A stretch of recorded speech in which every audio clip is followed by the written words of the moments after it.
உலகெங்கும் வாழும் அன்பு தமிழ் நெஞ்சங்களுக்கு வணக்கம்.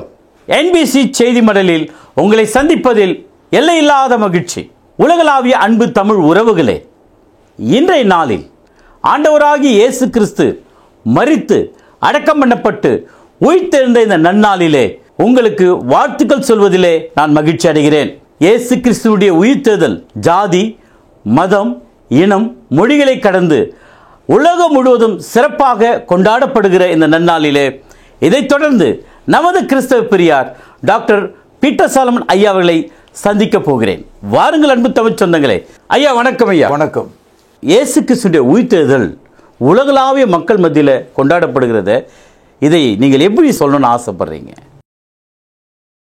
இயேசு கிறிஸ்து தேவனுடைய வார்த்தையின்படி தீர்க்க தரிசனத்தினுடைய நிறைவேறுதலாக சிலுவையிலே மரித்து அடக்கம் பண்ணப்பட்டு 3வது நாளில் மரித்தோரிலிருந்து எழுந்தார். இயேசுனுடைய உயிர்த்தெழுதல் தான் காலத்தால் மக்கள் ஈஸ்டர் என்று அழைக்கிறார்கள். இயேசு உயிர்த்தெழுந்தார் என்ற அந்த நற்செய்தி எல்லா மனிதனுக்கான ஒரு நற்செய்தி. கண்டிப்பாக இயேசு உயிர்த்தெழாவிட்டால் கிறிஸ்தவம் என்ற ஒரு மார்க்கமே இல்லை. இப்போ கிறிஸ்துக்கு முன் கிறிஸ்துக்கு பின் அப்படின்னு நம்ம சொல்றோமே, சுருக்கமா BC AD சொல்றோம் இல்லையா? அந்த AD கிறிஸ்துக்கு பின் என்ற அந்த சொல்ல நம்ம பயன்படுத்தும் போது இயேசுனுடைய உயிர்த்தெழுதலை தான் சொல்றோம்.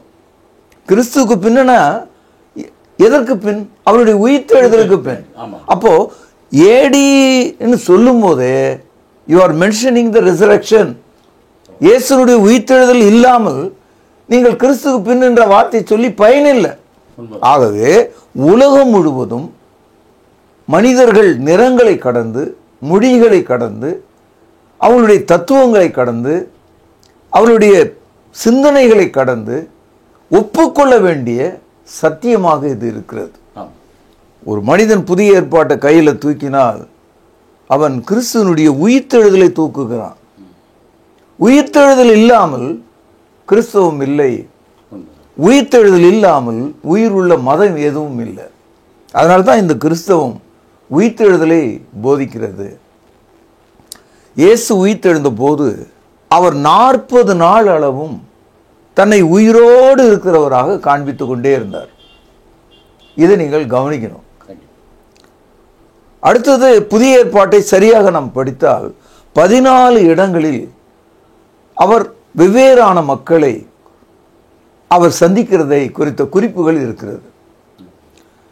1 கொரிந்தியர் 15வது அதிகாரம் 6வது வசனத்தில் பவுலடியார் பரிசுத்த ஆவியினால் எழுதுகிறார், இயேசுனுடைய உயிர்த்தெழுந்த சரீரத்தை 500க்கும் மேற்பட்ட மக்கள் பார்த்தார்கள் என்ற குறிப்பு இருக்கு.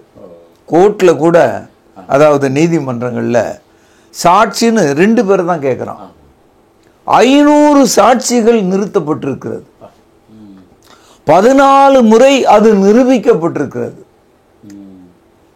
இப்போ இந்த ஈஸ்டர் என்ற வார்த்தை சில பேருக்கு கசக்கிறது.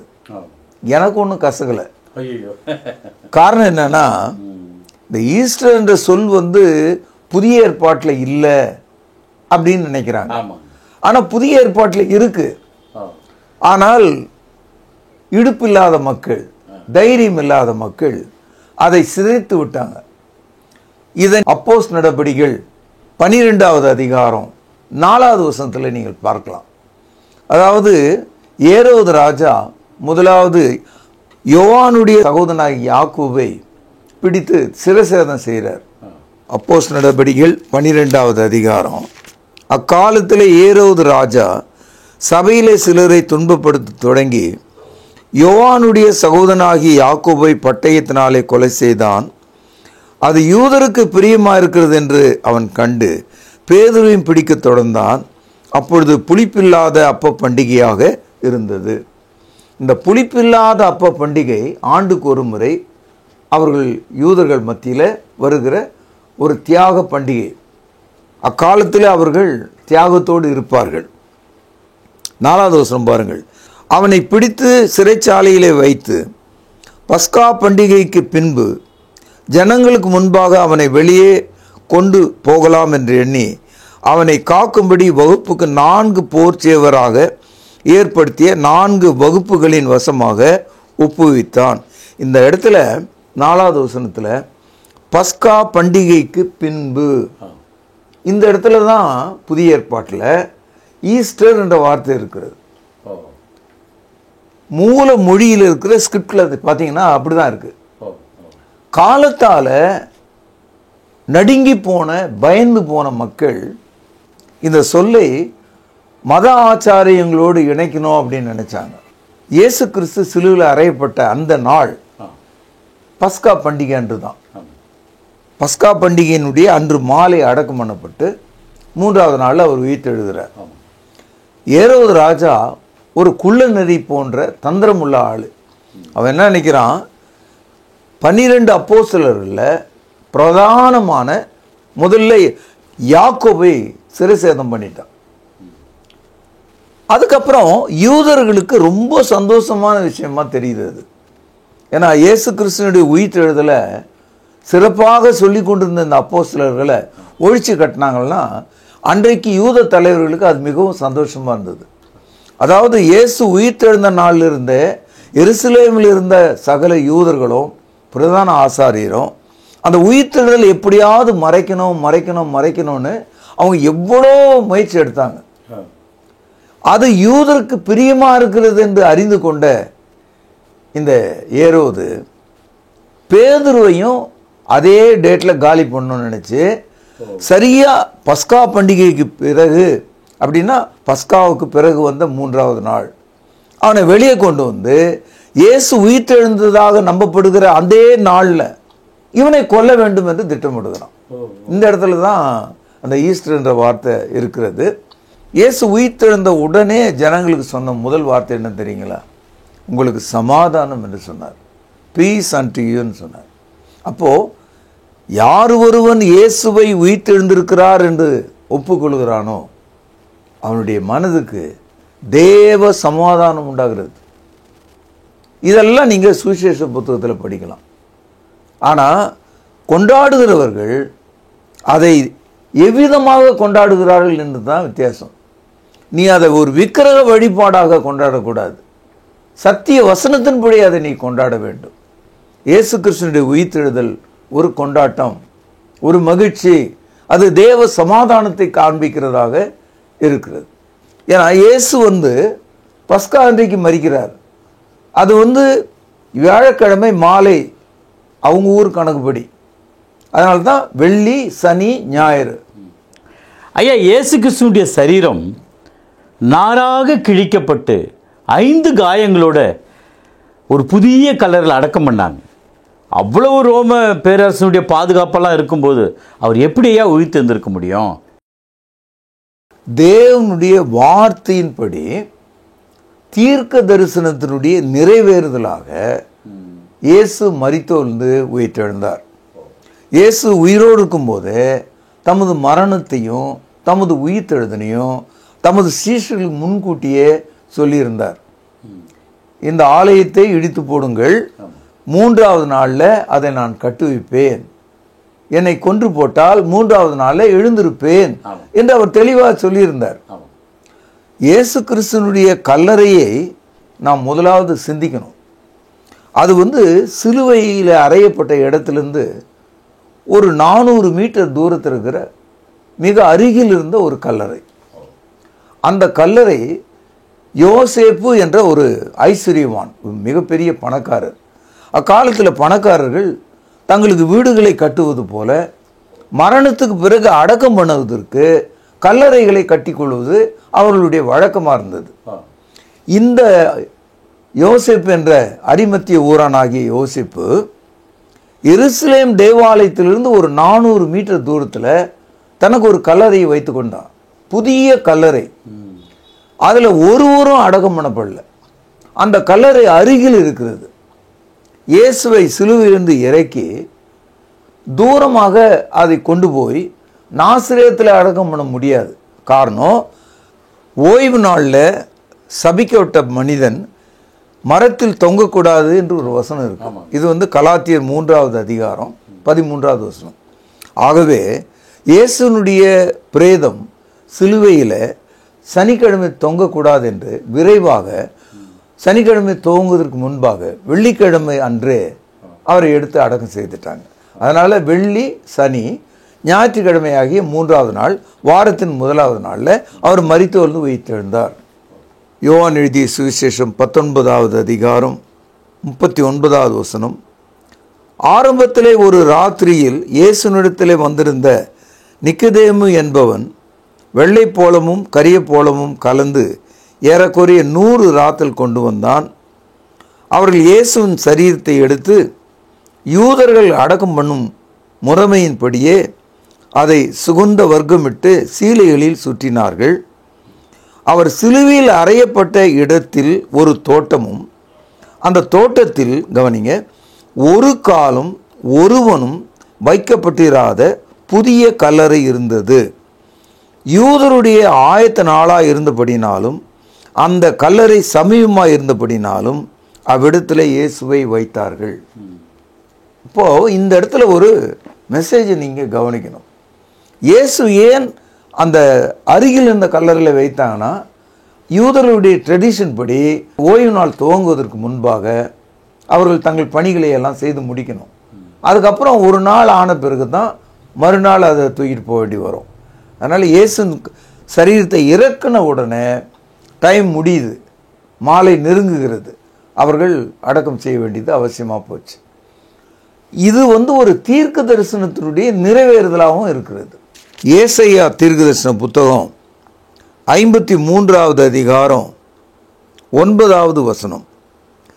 துன்மார்க்கரோடு அவருடைய பிரேத குழியை நியமித்தார்கள், ஆனாலும் அவர் மரித்தபோது ஐஸ்வர்யவானோடு இருந்தார், அவர் கொடுமை செய்யவில்லை, அவர் வாயில் வஞ்சனை இருந்ததும் இல்லை. இந்த தீர்க்க தரிசனம் அப்படியே நிறைவேறுது.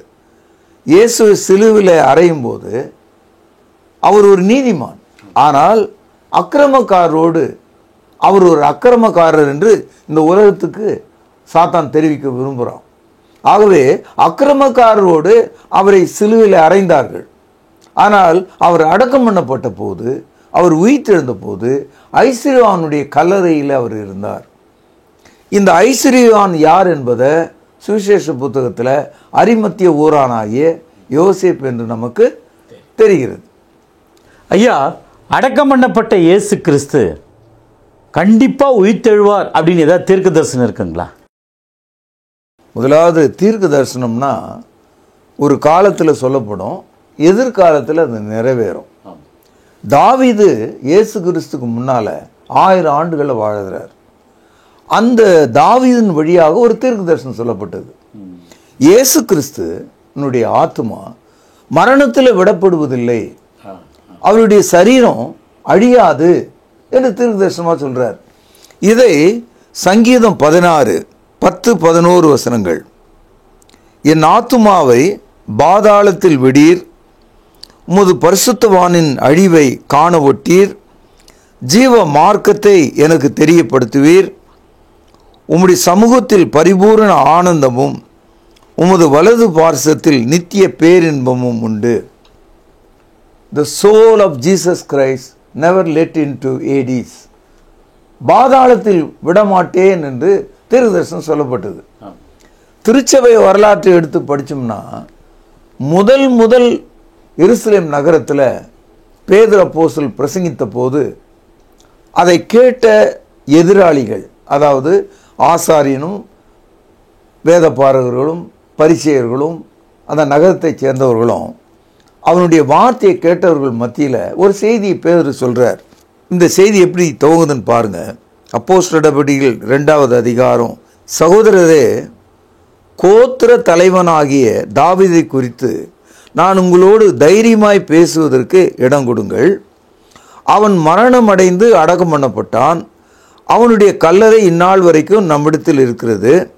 அவன் தீர்க்கதரிசியாக இருந்து உன் சிங்காசனத்தின் மேல் வீற்றிருக்க மாம்சத்தின்படி உன் சன்னதியில் கிறிஸ்துவை எழும்பு பண்ணுவேன் என்று தேவன் தனக்கு சத்தியம் பண்ணினதை அறிந்திருந்தபடியால் அவன் கிறிஸ்துவனுடைய ஆத்துமா பாதாளத்தில் விடப்படுவதில்லை என்றும் அவருடைய மாம்சம் அழிவை காண்பதில்லை என்றும் முன்னறிந்து அவர் உயிர்த்தெழுதலை குறித்து இப்படி சொன்னான். ஆக அன்றைய யூதர்களுக்கு 2 விஷயத்தை பேதுரு அவங்களுடைய சந்தேகத்தை போக்குறார். இயேசு உயிர்த்தெழுந்தார் என்பது உங்களால் ஜீரணிக்க முடியாது, ஒப்புக்கொள்ள முடியாது. நீங்கள் மதவாதிகள், தாழ்ந்த எண்ணம் உடையவர்கள், மரித்த மனமுடையவர்கள், உங்களால் தேவனுடைய சிந்தையை பெற்றுக்கொள்ள முடியாது. ஆனால் நீங்கள் நம்புகிற உங்கள் தலைவனாகிய தாவீது 1000 ஆண்டுகளுக்கு முன்னால நீங்கள் கையில் வைத்திருக்கிற அந்த தோல் சுருளில் திருப்பி போய் படித்து பாருங்கள். அவன் என்ன சொல்லியிருக்கிறான் என்று பாருங்கள். கோத்திர தலைவனாகிய தாவீது சொன்னான், கிறிஸ்துவனுடைய ஆத்துமா பாதாளத்தில் விடப்படுவதில்லை, அவர் அழிவை காண்பதில்லை என்று சொன்னான். இப்போ என்ன சொல்றார் பேதுரு? இந்த பாருங்க, நீங்க இவ்வளவு நாள் இந்த வசனத்தை தாவீது தன்னை பத்தியே சொல்லியிருக்காரு அப்படின்னு தான் எல்லாருக்கும் சொல்லிட்டு இருக்கீங்க. இன்னைக்கும் எருசலேம் நகரத்தில் எப்ரோன் என்ற பகுதியில் தாவீதினுடைய கல்லறை மூடப்பட்டு அழகாக நீங்கள் அதை சுற்றி சுற்றி அதற்காக விண்ணப்பங்களையும் ஜெபங்களையும் அங்கே போய் செஞ்சிட்டு இருக்கீங்க.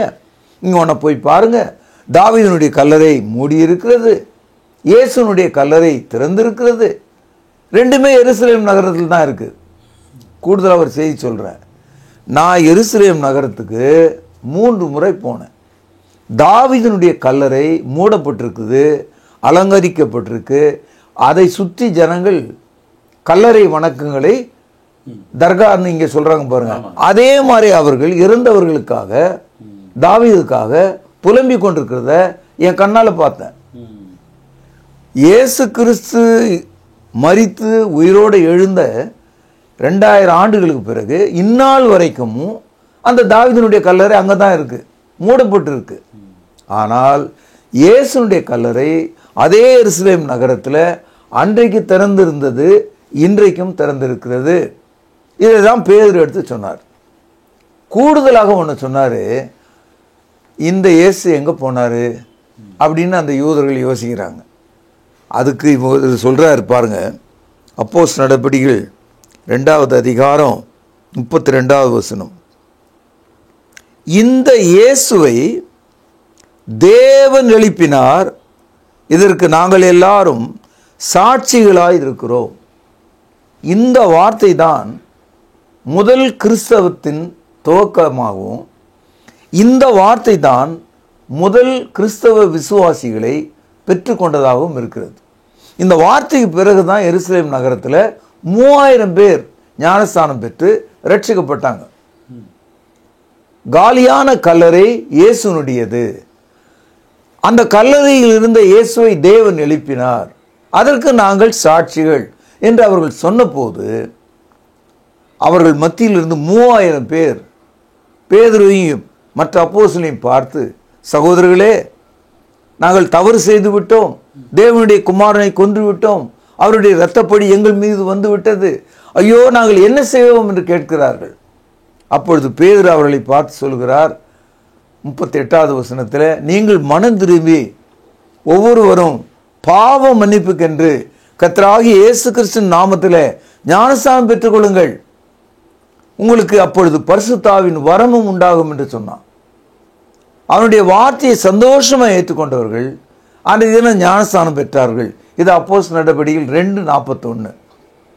அப்படி குணமாக்கப்பட்ட மக்கள் 2:42 நீங்கள் பார்த்தீங்கன்னா, அவர்கள் அப்போஸ்தலருடைய உபதேசத்திலும் அந்நியோன்யத்திலும் அப்பம் பண்ணுதலும் ஜெபம் பண்ணுதலும் உறுதியாக தரித்திருந்தாங்க.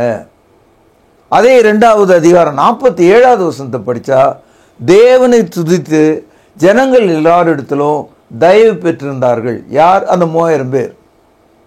ரட்சிக்கப்படுகிறவர்களை தேவன் அனுதினமும் சபையிலே சேர்த்து கொண்டு வந்தார். இது 2வது அதிகாரம் 47வது வசனம். அப்போ இயேசு கிறிஸ்துனுடைய காலியான கல்லறையிலிருந்து தான் அந்த முதல் செய்தியே பேதுரு சொல்றார். 2வது காலியான கல்லறையை வைத்து அந்த யூதர்களுக்கு ஒரு நியாயம் கேட்கிறார். இந்த பாருங்க, காலத்தால இயேசு கிறிஸ்து முன்னால தாவீது 1000 ஆண்டுகள் வாழ்ந்தார். 1000 வருஷமா அந்த ஊர்ல இந்த கல்லறை இருக்கு. இன்னிலிருந்து கணக்கு பார்த்தோம்னா 3000 வருஷம் அது. அப்போ அந்த யூதர்களுக்கு சொல்றாரு, நீங்க வேணா போய் தாவீதின் கல்லறையை பாருங்க, நீங்க தானே மூடி வச்சிருக்கீங்க, அது மூடப்பட்டு தானே இருக்கு. நீங்கள் இயேசுனுடைய கல்லறை பாருங்க, நீங்க தானே அவரை கொன்னீங்க, நீங்க தானே அவரை சிலுவையில் அறைஞ்சீங்க. கூடுதலாக வாசிக்கிறோம் பாருங்க, மத்தேயு 27வது அதிகாரம் 64 66 வசனங்களை படிங்க. இந்த 64வது வசனத்தில் பிலாத்து சொல்றாரு, நீங்கள் என்ன செய்யணும்னா போய் அந்த கல்லறையை பத்திரப்படுத்திங்க. ஏன் பத்திரப்படுத்த சொல்றாருன்னா, இவங்கெல்லாம் என்ன சொல்றாங்க, இயேசு வைத்த கல்லறையிலிருந்து அந்த சரீரத்தை அவருடைய சீஷர்கள் திருடிட்டு போயிடுவாங்க, அவர் உயிர்த்தெழுந்தான்னு சொல்லிடுவாங்க அப்படின்னு இவங்க கம்ப்ளைண்ட் பண்றாங்க. அதுக்கு பிலாத்து சொல்றாரு, இந்த பார், உனக்கு காட்ஸ் இருக்காங்க, சேவகர்கள் இருக்காங்க, உங்களுக்கு அதிகாரம் இருக்கிறது, முதல்ல போங்க அந்த கல்லறையை சுத்தி போர் சேவர்களை நிறுத்துங்க, அந்த கல்லறையின் வாயிலை அடைங்க, அடைக்கப்பட்ட அந்த இடத்துக்கு ஒரு முத்திரை போடுங்க, இரவு பகலும் அதை பாத்துக்காத்துங்க, ஏன்னா அவர் 3வது நாள் எழுந்திருப்பேன்னு சொன்னார், ஆக 3 நாள் அங்கேயே உட்காந்து பாத்துங்கன்னாரு. அப்போ அந்த யூதர்கள் உடனே சென்று அந்த கல்லறையை பத்திரப்படுத்தி கல்லறையின் வாயிலை பெருங்கல்லை புரட்டி அதை வைத்து முத்திரை வைத்து சேவர்களை கொண்டு 3 நாள் பாதுகாத்தாங்க. இந்த தகவல் முழுவதும் இங்கே இருக்கு பாருங்க. மத்தேயு 27வது அதிகாரம் 64 வாசிக்கிறேன். நீர் 3 நாள் வரைக்கும் கல்லறையை பத்திரப்படுத்தும்படி கட்டளையிட வேண்டும் என்றார்கள். அதற்கு பிலாத்து, உங்களுக்கு காவல் சேவகர் உண்டே, போய் உங்களால் கூடிய மட்டும் பத்திரப்படுத்தி கொள்ளுங்கள். அவர்கள் போய் கல்லுக்கு முத்திரை போட்டு காவல் வைத்து கல்லறையை பத்திரப்படுத்தினார்கள். அதனால இயேசு கிறிஸ்துவினுடைய உயிர்த்தெழுதலை தடுக்கும் விதமாக எல்லா முயற்சிகளும் அவங்க எடுத்துக்கிட்டாங்க. ஆனால் என்ன நடந்ததுன்னு சொன்னா, 3வது நாள், அதாவது ஞாயிற்றுக்கிழமை விடியற் காலையில் வானத்திலிருந்து ஒரு மின்னலை போல தேவதூதர்கள் இறங்கி கல்லறையை புரட்டி தள்ளி மரித்தொழுந்து இயேசு எழுந்து செல்லும்படியாக வல்லமையை தந்தார்கள். மத்தேயு 28ஆம் அதிகாரம் 2-3 வசனங்கள். அப்பொழுது பூமி மிகவும் அதிரும்படி கர்த்தருடைய தூதன் வானத்திலிருந்து இறங்கி வந்து வாசலில் இருந்த கல்லை புரட்டி தள்ளி அதன் மேல் உட்கார்ந்தான். அவனுடைய ரூபம் மின்னலை போலவும் அவனுடைய வஸ்திரம் உறைந்த மழை போலவும் வெண்மையாக இருந்தது. காவலாளர் அவனுக்கு பயந்ததனால் திடுக்கிட்டு செத்தவர்கள் போல் ஆனார்கள். இதான் நடந்தது. பூமி அதிர்ச்சி வந்தது, தேவதூதன் மின்னலை போல் இறங்கி வந்தான். அதை பாதுகாத்து கொண்டிருந்த சேவர்கள் மயக்கம் போட்டு விழுந்தாங்க. கல்லறையை மூடியிருந்த கல் புரண்டு ஓடியது. அது மாத்திரமல்ல, யோவானுடைய பதிவை நீங்க பார்த்தீங்கன்னா, கல்லறையிலிருந்து எழுந்த இயேசு இன்னும் சிறப்பாக அவரை வெள்ளை போலம் கரிய போலம் என்பது ஒரு பிசின். நம்ம எப்படி கை கால் உடைஞ்சிட்டா மாவு கட்டு போடுறாங்களோ அதே மாதிரியான ஒரு வகை பிசின் அது. அதை சுற்றி ஓட்டிட்டா அந்த உடல் உள்ளே இருக்கிற உடல் பல ஆண்டுகளுக்கு அப்படியே இருக்கும். அதை உடைத்தால் தான் அதை கழட்ட முடியும். பாருங்க, இயேசு கிறிஸ்துடைய உயிர்த்தெழுந்த போது என்ன நடந்ததுன்னு பாருங்க. யோவான் 20வது அதிகாரம் 6வது வசனம். சீமோன் பேதுரு அவனுக்கு பின்னே வந்து கல்லறைக்குள்ளே பிரவேசித்து, கவனிங்க, சீலைகள் கிடக்கிறதையும் அவருடைய தலையில் சுற்றியிருந்த சீலை மற்ற சீலைகளோடு வைத்திராமல் தனியே ஒரு இடத்தில் சுருட்டி வைக்கப்பட்டிருக்கிறதையும் கண்டான். இயேசுவை ஒட்டி வைத்திருந்த அந்த துணியை கடற்றி மடித்து வைத்திருந்தார்கள். அப்படியானால் இயேசு கிறிஸ்து எப்படி எழுந்திருக்க முடியும்? ஒரு புதிய சரீரம் அவருக்கு கிடைச்சதுனால தான் இந்த பூமிக்குரிய சீலையை கடற்றி விட்டு அவர் ஒரு புது சரீரமாக கல்லறை விட்டு வெளியேறியிருக்கார். அப்போ இத்தனை தடயங்களும் கிறிஸ்தவத்தில் பதிவு செய்யப்பட்டிருக்கு. கல்லறையை பற்றிய விவரம், இயேசுவை சுற்றி இருந்த துணியை பற்றிய விவரம் அங்கே இருக்கிறது. சகோதரனை, இன்னைக்கு பாருங்க, உலகமே கல்லறை தோட்டம் தான். ஆதாமிலிருந்து கடைசி வரைக்கும் இன்னை வரைக்கும் மனிதர்களை ஏதோ ஒரு வகையில் எல்லா மனிதர்களும் கல்லறையில் தான் வைக்கிறாங்க. இப்போ நம்ம மெரினா கடற்கரைக்கு போங்க, முக்கியமான ஒரு 3 கல்லறை அங்கே நீங்கள் பார்க்குறீங்க. எல்லா கல்லறைகளும் மூடி தான் இருக்கும். தேவைப்பட்டால் திறந்து பரிசோதனைக்காக அந்த எலும்புக்கூடுகளை எடுத்து பார்க்குறாங்க. இன்றைக்கும் நீங்கள் எகிப்து நாட்டுக்கு போனீங்கன்னா 5000 ஆண்டுகளுக்கு முன்னால் புதைக்கப்பட்ட பார்வோனுடைய உடலை எல்லாம் கூட தேடி பிடிச்சி அவனுடைய எலும்பு கூடுகளையும் அவன் பக்கத்தில் இருந்த பூனையும் அவன் படுத்திருந்த கட்டிலையும் இன்னைக்கு மக்கள் ஆராய்ந்து கொண்டிருக்கிறாங்க. அப்படியானால் இயேசு கிறிஸ்து அடக்கம் பண்ணப்பட்ட கல்லறையில் அவருடைய எலும்புகள் இல்லை. அவர் எங்கே? அவர் மரித்தோர்ந்து எழுந்தார். அவர் எழுந்தவர் காணாமற் போனாரா? இல்லை. அவர் 40 நாள் அளவும் 14 முறை வெவ்வேறு இடங்களிலே அவர் தரிசனமானார். தமது சீஷர்களோடு பேசினார், அவர்களோடு உணவு உண்டார். அது மாத்திரம் இல்லை, இயேசு கிறிஸ்துவனுடைய உயிர்த்தெழுதல் ஒரு நற்செய்தியாக, கிறிஸ்தவத்தினுடைய மூல செய்தியாக மாற்றப்பட்டது. மரித்தோர்ந்து எழுந்ததனாலே இயேசு கிறிஸ்து தேவனுடைய குமாரனாக இருக்கிறார் என்று பிற்காலத்தில் பவுலடியார் ரோமருக்கு எழுதிய நிருபம் 1ஆம் அதிகாரம் 4வது வசனத்தில் சொல்றார். அதனால இயேசு கிறிஸ்து உயிர்த்தெழுந்தார் என்ற இந்த செய்தியை சுருக்கவோ மறைக்கவோ அதுக்கு ஒரு புது பெயர் வைக்கவோ அல்லது அந்த வைக்கப்பட்ட பெயரையே தேய்த்து எடுக்கவோ இதெல்லாம் நமக்கு தேவையில்லாத வேலை. Let the world celebrate Christ resurrection. உலகம் இயேசு உயிர்த்தெழுதலை கொண்டாடட்டும், விசுவாசிகள் கர்த்தருக்கு கீழ்ப்படியட்டும். இதுதான் என்னுடைய வாஞ்சை. ஐயா, மிகுந்த நன்றிங்க ஐயா. வணக்கம். அன்பு நேயர்களே, இன்றைய நமது NBC செய்தி மடல் அரிய தகவல்களை நீங்கள் அறிந்து கொண்டீர்கள். தொடர்ந்து நிகழ்ச்சியை பாருங்கள்.